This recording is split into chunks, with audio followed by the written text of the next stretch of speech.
Whether you're just getting started in the sign business or have been in the sign business for 20 years, outsourcing jobs to vendors has become a staple in the way that our industry works.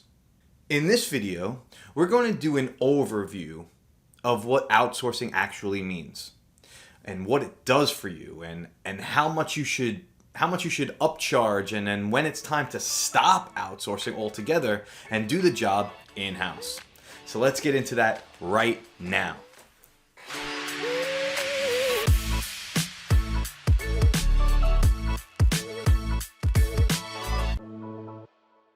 In this industry, not every shop is equal in terms of capacity. What is capacity?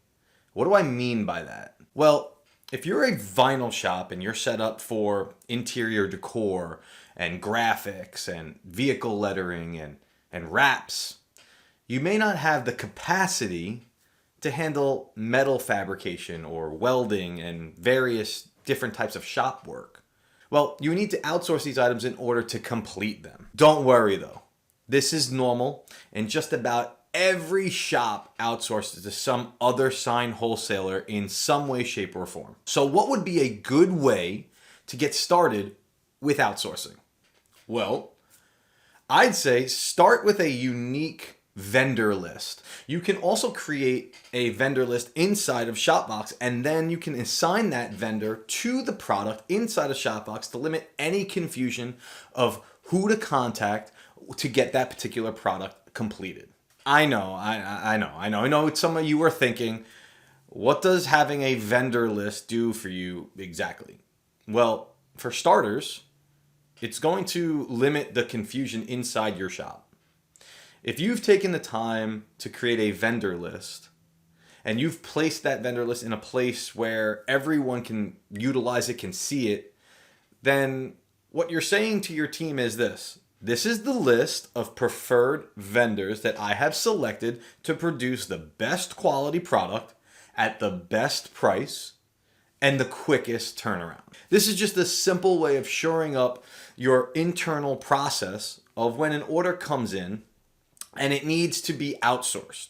Everyone on your team will know what to do and who to contact, but you'll need to start with a vendor list. If you want to take that outsourcing vendor list to the next level, request a meeting with those vendors and see if they will give you their pricing for their products, their wholesale pricing, their wholesale formula. This will allow you to program that vendor's wholesale pricing into your products so that you can create an easier way to see what your costs and profit margins are going to be at the point of sale. When you're actually creating the estimate, you can actually see.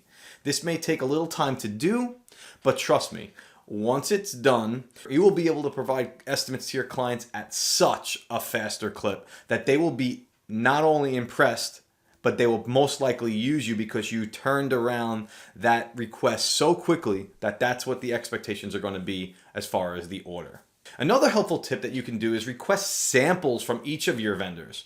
By obtaining samples for your shop, you now have a point of reference to show a potential customer what they can expect their product to be like.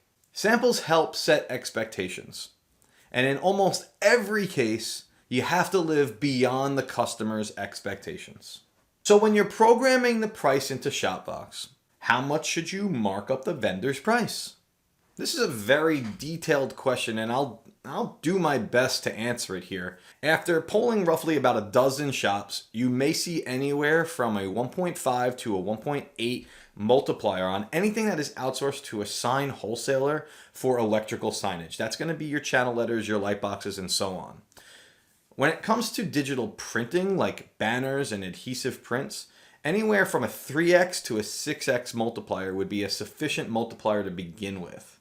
On vehicle wraps, anything between a 2.1 and 2.7 multiplier here is a great area to live within. Now, while these suggested markups are just that, suggestions, you may want to speak to the vendor directly and ask what they see as a typical markup that their other clients are doing.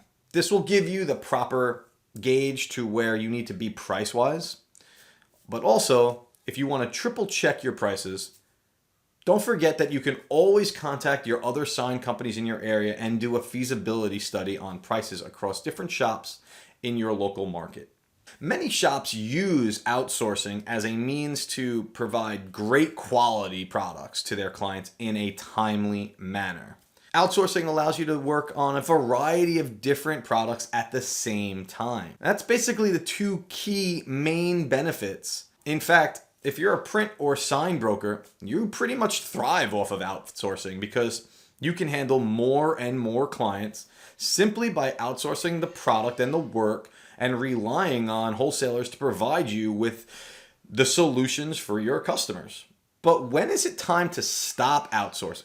It may be time to stop outsourcing when you are doing the volume that's needed to allow you to stop outsourcing and consider buying the resources or equipment to allow you to produce this in-house. The obvious downside here to outsourcing projects is the margins that you give up, right? I mean, everybody in the game knows that.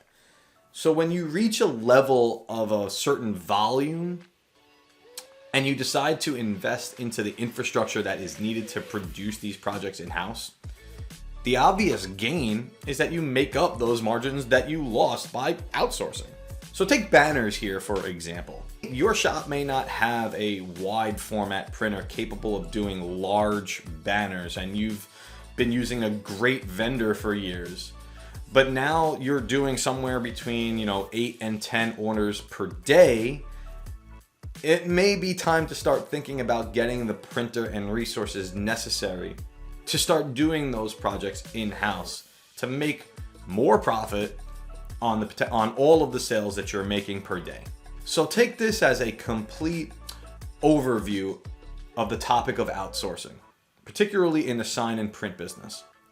I've been outsourcing 30% of my products for years, as even all my old shops are not able to handle doing everything and every project in-house.